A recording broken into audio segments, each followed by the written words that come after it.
গার্ডের ভূমিকা পালন করেছে, যারা অগ্রদূতের ভূমিকা পালন করেছে, অগ্র সৈনিকের ভূমিকা পালন করেছে। আজকে তাদের প্রতি আমি আমার অভিনন্দন এবং শুভেচ্ছা জানাচ্ছি।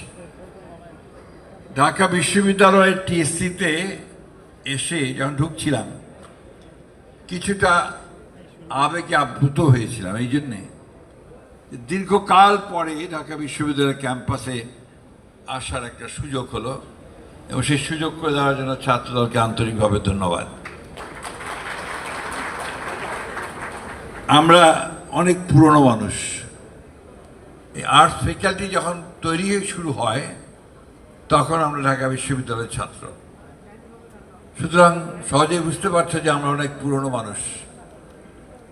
আমরা অনেক উত্থান পতন, আন্দোলন সংগ্রাম, শহীদান আমরা দেখেছি।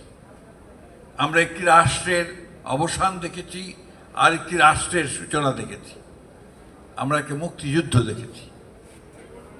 আমরা স্বৈরাচারের বিরুদ্ধে গণতন্ত্রের পক্ষে আন্দোলনের জন্য ঢাকা বিশ্ববিদ্যালয়ের একটা যে মরণপণ সংগ্রাম, সেই সংগ্রাম দেখেছি। প্রিয়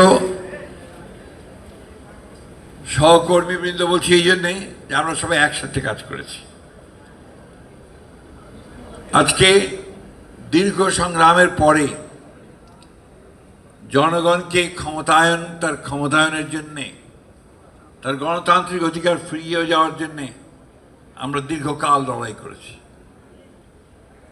আমাদের নেত্রী দেশনেত্রী বেগম খালেদা জিয়া, তিনি 2009 সালের পর থেকে এই সংগ্রাম শুরু করেছিলেন। বিশেষ করে তত্ত্বাবধায়ক সরকার বিধান বাতিল হওয়ার পরে তিনি সেই সংগ্রামকে আরো জোরদার করেছিলেন। এরপরে তাকে গ্রেফতার করা হয় 2008 সালে এবং তিনি কারাগারে যাওয়ার পরে 18 সালে তারপরে আমাদের দলের মূল নেতৃত্ব নেন আমাদের বর্তমান নেতা, যাকে লক্ষ্য করে বাংলাদেশের 18 কোটি মানুষ এখন গণতন্ত্রের স্বপ্ন দেখছে, নতুন একটা বাংলাদেশের স্বপ্ন দেখছে। আমাদের তারেক রহমান সাহেব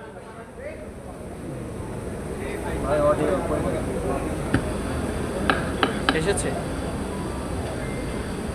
তারেক রহমান সাহেবের নেতৃত্বে আমরা সেই গণতন্ত্রের আন্দোলন করেছি এবং সফল হয়েছি।